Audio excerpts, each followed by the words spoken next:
జయ హరిహర. శ్రావణ మాసంలో తులసి అమ్మకున్న విశిష్టత అంతా ఇంత కాదు కదండి.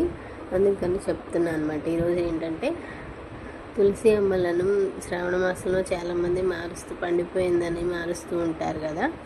అలా మార్చేటప్పుడు అమ్మవారిని పెట్టే ప్లేస్లో కొంచెం పసుపు, కుంకుమ, ఆవు పాలు పోసి అమ్మవారిని ఆవాహన చేసి కొత్త తులసి అమ్మని నాటాలన్నమాట, పెట్టాలండి. అలా పెట్టడం వల్ల మంచి జరుగుతుంది. అమ్మవారి తులసి కోట కూడా మంచిగా వస్తుంది అనమాట. తులసి అమ్మ కూడా మంచిగా పెరుగుతూ ఉంటుంది. మనకు కూడా అంతే ఐశ్వర్యాలను అందిస్తూ ఉంటుంది అనమాట. అందరూ ఐశ్వర్యం అంటే డబ్బు అనుకుంటారు, కానీ డబ్బుకు మించింది ఏంటిది జీవితంలో? ప్రాణం, ఆరోగ్యం. వాటిని అమ్మ అందిస్తుంది అనమాట. సంజీవిని మాత కదా తులసి అమ్మ. ఆక్సిజన్ బాడీ అనారోగ్యాలను తొలగిస్తుంది. సైన్స్ పరంగా కూడా తులసి చెట్టు చుట్టుపక్కల ఎక్కడ ఉంటే అక్కడ ఆక్సిజన్ లెవెల్స్ పెరుగుతూ ఉంటాయంటండి. మన ప్రకారంగా చెప్పాలంటే, శాస్త్రం ప్రకారం చెప్పాలంటే నెగిటివ్ ఎనర్జీ పోతుంది. పైగా అమ్మను మనస వాచ కర్మైన పూజిస్తే అనుగ్రహం కలుగుతుంది అని నాకు తెలిసిన విధంగా అయితే అమ్మవారి తులసి అమ్మని నామాలు చాలామందికి తెలీదు. తులసి అమ్మని బృందాదేవి, కళ్యాణి, తులసి మాత, విష్ణు పాదదాసిని అని పిలిస్తే అలా పిలవడం నాకు తెలిసింది. నేను అలా పిలుస్తుంటాను అనమాట. ఆ తండ్రి పాదాల చెంత ఉండేదన్నమాట అమ్మ. ఆ అమ్మను పూజిస్తే ఆ తండ్రి ఆశీస్సులు కూడా మనకి లభిస్తాయి అన్నమాట. అమ్మను మనస వాచ కర్మేన స్వామివారి అనుగ్రహం కలిగేలా చూడమ్మా అని మనం నమస్కరించుకుంటే ఆ విష్ణుమూర్తి అనుగ్రహం కూడా కలుగుతుందండి. అలాగే ఆయురారోగ్యాలతో పాటు పెళ్ళైన వాళ్ళందరూ నిత్య సుమంగళిగా ఉండాలని ప్రతి ఒక్కరు కోరుకుంటారు కదండి. అలాగే నిత్య సుమంగళిగా ఉండాలి, అష్టైశ్వర్యాలను అందించు తల్లి, జీవితంలో ఆనందాలను ప్రసాదించమని కోరుకోవాలన్నమాట. ఆ తల్లి చాలా గొప్పదండి. మహిమ చాలా ఉంది. నమ్మి పూజించాలే కానీ చాలా గొప్పతనం ఉంటుందన్నమాట. ఈ శ్రావణ మాసంలో తులసి అమ్మ దగ్గర మంచి మంచి ముగ్గులను, అమ్మవారికి మెలికల ముగ్గులు అంటే చాలా ఇష్టం అండి. అంటే పాతకాలంలో వేసేవాళ్ళు కదా, ఇప్పటికీ వేస్తూనే ఉన్నారు ఎక్కడో ఒక చోట. ఆ అమ్మకి మెలికల ముగ్గులు అంటే చాలా ఇష్టం అనమాట. మెలికల ముగ్గులో కూడా మన జీవిత అంతరార్థం దాగి ఉంటుంది అనమాట. ఏంటంటే మెలికల ముగ్గులో కూడా జీవితం అంత సులువైనది కాదు. కష్ట సుఖాలు రెండింటినీ సమానంగా చూస్తూ జీవితాన్ని సాగించాలి అనేది దాని అర్థం ఏంటండి. మెలికల ముగ్గులో ఏ చిన్న లోపం వచ్చినా చూడడానికి ముగ్గు బాగుండదు కదా. అలాగే మన జీవితం కూడా సాఫీగా సాగిపోవాలనేది ముగ్గులోనే అంతరార్థం అనమాట. అలా మెలికల ముగ్గులు, పెద్ద ముగ్గులు ఇష్టం అమ్మవారికి. ఈ శ్రావణ మాసంలో వీలైనంతగా మంచి మంచి ముగ్గులు వేసుకుంటూ అమ్మవారిని బాగా పూజించుకోండి.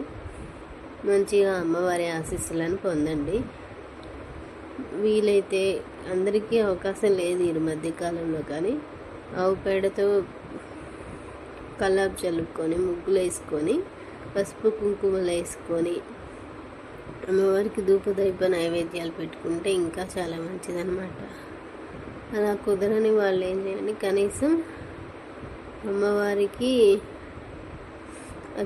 అర్ఘ్యం అనమాట, వాటర్ని మనస వాచ కర్మేన అనుకొని మనసులో వాటర్ని సమర్పించుకుంటూ కొంచెం ప్రసాదం అక్కడ పెట్టుకోవాలన్నమాట. మనకు నచ్చింది ఏదైనా సరే అక్కడ పెట్టాలి కొంచెం.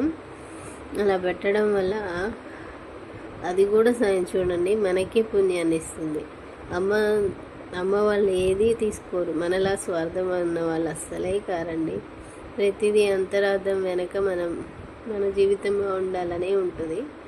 అమ్మవారికి ప్రసాదంగా పెడతాం కదా, అక్కడ పెట్టడం వల్ల ఏమవుతుంది, చిన్న చిన్న కీటకాలు, చీమలు ఇలాంటివి తింటాయి కదా, వాటి వల్ల కూడా మనకి పుణ్యం లభిస్తుంది. వాటికి పెట్టిన పుణ్యం అమ్మవారికి నైవేద్యం పెట్టినా కూడా అందులో కూడా అమ్మ మనకు మనలాగే అంటే మన మంచి కోసమే ఆలోచించారనమాట. స్వార్థం లేని వాళ్ళు ఎవరైనా ఉన్నారంటే ఈ రోజుల్లో పరమాత్మ అక్కడేనండి. అమ్మ అందరికీ అమ్మలు. ఏ రూపంలో ఉన్న అమ్మే కదా, అలా అన్నమాట. ప్రకృతి స్వరూపిణి అమ్మ. శ్రావణ మాసానికి ప్రశిష్టత అంటే ప్రకృతి స్వరూపిణి కదా. లక్ష్మీమాత ఎవరు? ప్రకృతి స్వరూపిణి అనే చెప్తారన్నమాట. త్రిమూర్తులు అంటే అమ్మవారు సరస్వతి, లక్ష్మి, పార్వతి కూడా ప్రకృతి స్వరూపిణిలే అంటారు కదా, అందుకనమాట. తులసి అమ్మని పూజిస్తే అందరు అమ్మని పూజించినట్టే. ప్రకృతి స్వరూపిణులు వాళ్ళు. ప్రకృతి అంటే ఇక మనకి మంచి పంచభూతాలలో వాళ్ళు అనమాట. మనకి మంచి చేయడానికి సదా మనకు తోడుగా ఉంటూ ఉంటారు ఎల్లవేళలా. అలాగే ఈ తులసి మాతను పూజించడం మాత్రం ఈ శ్రావణ మాసం చాలా విశిష్టతమైనది. ఎంత అంటే అమావాస్య సమయంలో నా జీవితంలో జరిగిన ఇన్సిడెంట్ అండి. నిన్న అమావాస్య కదండి. నా హెల్త్ బాగాలేదు. ఇప్పటికీ జలుబుతోనే మాట్లాడుతున్నాను అనమాట. ఫుల్ జ్వరం అలా ఉండడం వల్ల నెగిటివ్ అంటే నా ఇన్సిడెంట్ అని చెప్పాలనిపించి చెప్పాను, అంతేగాని నెగిటివ్ ఎనర్జీ అమావాస్యకి బ్లాక్ మ్యాజిక్స్కి ఎక్కువ ఉంటుంది. పితృదేవతలకి అన్ని రకాలుగా ఉంటుంది కదండి. అలాగే అనమాట. బ్లాక్ మ్యాజిక్ బాడీలో తెలుస్తాయి కొన్ని మనకు కూడా అట్లా అనమాట. అమ్మ కాపాడుతూ ఉంటుంది. నెగిటివ్ ఎనర్జీ పోతుంది అనడానికి నేనే నిదర్శనం. ఇలా మన పర్సనల్ విషయాలు షేర్ చేసుకోవడం అందరికీ నచ్చుతుందో లేదో అని పూర్తిగా చెప్పట్లేదు అంతే. కానీ బ్లాక్ మ్యాజిక్ని అమ్మ సమతుల్యంగా పోగొడుతుంది అనమాట. దానికి నేనే నిదర్శనం. నాకు తెలియకుండానే ఏదో అయిపోయింది నిన్నంతా. ఫుల్గా అయితే ఆ క్షణం పడుకుని పోయాను ఓపిక లేక. కానీ సాయంకాలం వేళ అస్సలు పడుకోనండి. కానీ ఓపిక లేక 15 మినిట్స్ అంతే. 15 నిమిషాలలోనే తులసి అమ్మ మంచి ముగ్గులతో కనిపించి శ్రావణ మాసం వస్తుంది, పూజలు చేసుకోవా, నేనుండగా ఎందుకు భయం అన్నట్టుగా అనిందండి. నిద్ర కూడా సరిగ్గా పోలేదు నేను. అది కాసేపటికి బాడీలో ఎనర్జీ ఏదో అంతా అయిపోయి యాక్టివ్ అయిపోయి నా పనిలో నేను చేసుకున్నాను అనమాట. అలాంటివి ఎన్నో ఉంటాయి. అన్నీ నమ్మాలని నమ్ముతారని నేనేం చెప్పను, కానీ ఇలాంటివి షేర్ చేసుకోవాలన్నా నమ్మేవాళ్ళు నమ్మని వాళ్ళు ఉంటారని షేర్ చేసుకోరు. కానీ ఇలాంటివి ఎన్నెన్నో ఉన్నాయి నా జీవితంలో. అమ్మవారి అనుగ్రహం ఉంటే మన ఫ్యామిలీ మెంబర్స్ ఎలా ఉంటారో, ఇప్పుడు మనం చూస్తున్న ఫ్యామిలీ మెంబర్స్ ఎలాగో అంతకు మించిన ఆనందాన్ని, ప్రేమను పంచిస్తుందండి. కాకపోతే అందరూ నాకు కనిపించదు అంటారు. ఎందుకు కనిపించదు? ప్రేమగా పిలిస్తే ఏ అమ్మాయినా వస్తుంది. ఈసారి ట్రై చేసి చూడండి. మనసా వాచా కర్మేణ ప్రేమగా పిలిస్తే చాలు.